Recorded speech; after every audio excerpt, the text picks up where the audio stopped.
ini ada kendaraan kuda ya. Kuda mestinya sama dengan L300. Kali ini saya akan memberikan tips atau pengetahuan tentang otomotif ya. Tentang bagaimana cara menangani kendaraan saat overheat di jalan. Contohnya seperti ini, saat kendaraan di jalan, kita berkendara pergi bepergian, tiba-tiba mesin kita overheat, temperaturnya jeblak.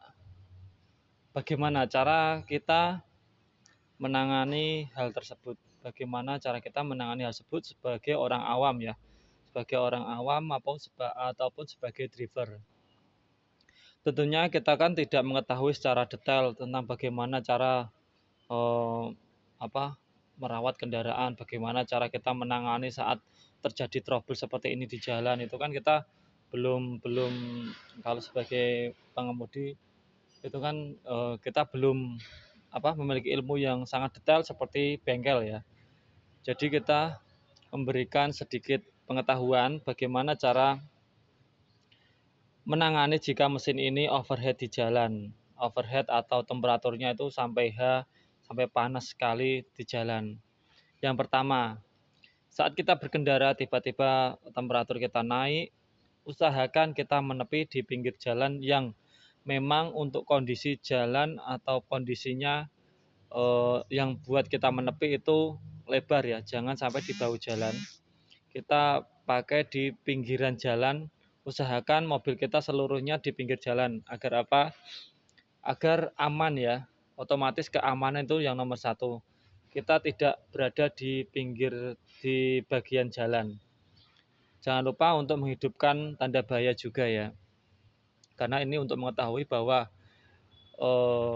mengetahui kepada pengendara yang searah dengan kita yang berada di belakang, mengetahui bahwa kendaraan kita ini terjadi bermasalah dan kita di pinggir. Yang pertama itu. Terus yang kedua, pastikan jangan membuka tutup radiator ini ya, tutup radiator ya. Jangan membuka tutup radiator secara langsung. Artinya apa? Menggunakan tangan kosong. Kita tahu bahwa saat kendaraan overheat, semua itu mesin panas. Tutup ini panas, tekanan di saluran ruang pendingin ini juga panas dan tekanannya tinggi. Jangan sampai kita langsung membuka tutup ini secara tiba-tiba. Itu ya. Jangan, karena jika ini sampai terbuka otomatis akan muncrat, itu airnya akan menyembur ke atas dan itu air yang sangat mendidih teman-teman, bukan air hangat biasa ya. Air itu sangat mendidih. Jika kena kulit kita otomatis akan melepuh, akan terjadi luka bakar.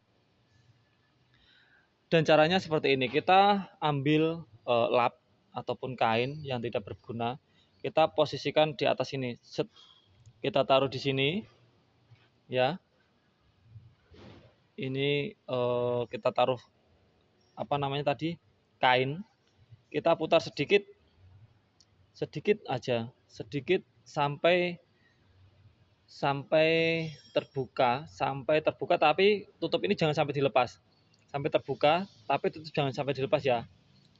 Usahakan buka sedikit-sedikit gitu. Untuk apa? Untuk membuang tekanan yang berlebihan di dalam radiator. Meskipun kita membuka menggunakan lap tapi kita langsung lepas, itu langsung jebret. Masih ada tekanan yang sangat besar ya teman-teman, itu sangat bahaya. Jangan sekali-kali seperti itu. Otomatis kita usahakan untuk membuang sedikit tekanannya, sedikit-sedikit aja, sampai tekanan benar-benar hilang yang ada di radiator. Tekanan air yang mendidih itu benar-benar hilang dari ruang radiator ini. Setelah hilang, kita buka. Jangan, kalau kita lihat kok airnya kurang, jangan langsung mengisi ya dengan air biasa. Jangan langsung mengisi dengan air biasa. Karena air ini posisinya panas, mesin semua panas, dan kita menggunakan air yang dingin, otomatis akan terjadi perbedaan suhu yang sangat signifikan dan itu menyebabkan mesin ini silinder kop ini bisa melengkung seketika.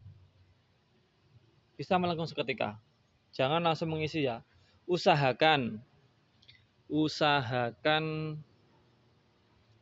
diamkan mobil ini selama 15 menitan. 10 sampai 15 menit. Usahakan diamkan mesin 10 sampai 15 menit sampai suhu udah agak mendingan dari mesin, nggak seperti tadi panas yang sangat-sangat panas. Sampai suhu mesin udah nggak terlalu panas. Setelah itu kita isi dengan air biasa, nggak apa-apa karena kita urgent ya. Kita menggunakan air biasa.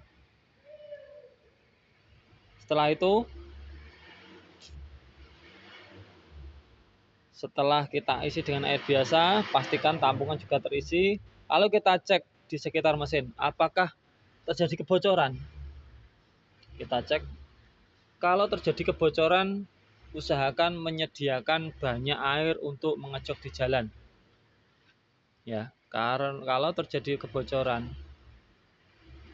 usahakan membawa air yang cukup untuk mengejok di jalan, dan kita harus sering-sering mengecek ya. Seperti itu.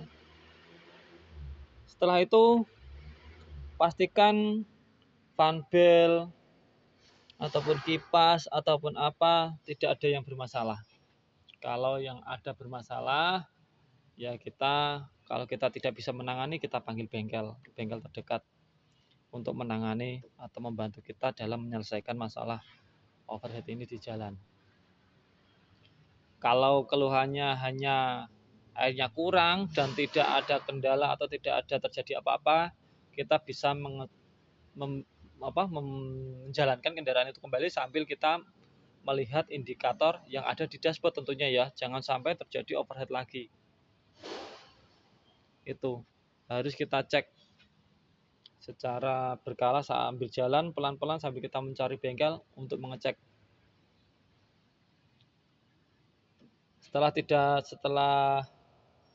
Tadi kalau memang terjadi kerusakan ya kita jangan kita paksa untuk jalan ya karena terjadi kerusakan ya. Jangan sampai sekali-kali dibuat jalan. Kalau terjadi kerusakan, stop sampai di situ agar tidak terjadi penggantian silinder kop. Kalau sudah terjadi kerusakan masih tetap dipaksa jalan, ya biaya akan semakin mahal yang ditimbulkan ya, karena semakin banyak kerusakan yang terjadi di mesin. Bahaya loh kalau kekurangan air itu.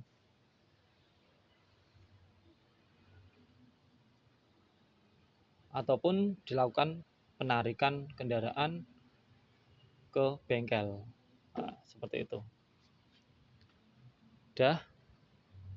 Mungkin itu ya sedikit tips atau trik dari saya saat menangani overheat di jalan. Jangan panik, intinya jangan panik. Jangan panik, kita melakukan pengecekan dan beres sampai bengkel.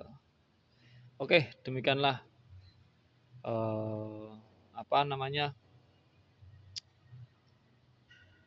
sedikit informasi dari saya ya. Semoga membantu jika kendaraan Bapak atau Ibu bermasalah di jalan tentang overheat. Oke, terima kasih. Assalamualaikum warahmatullahi wabarakatuh.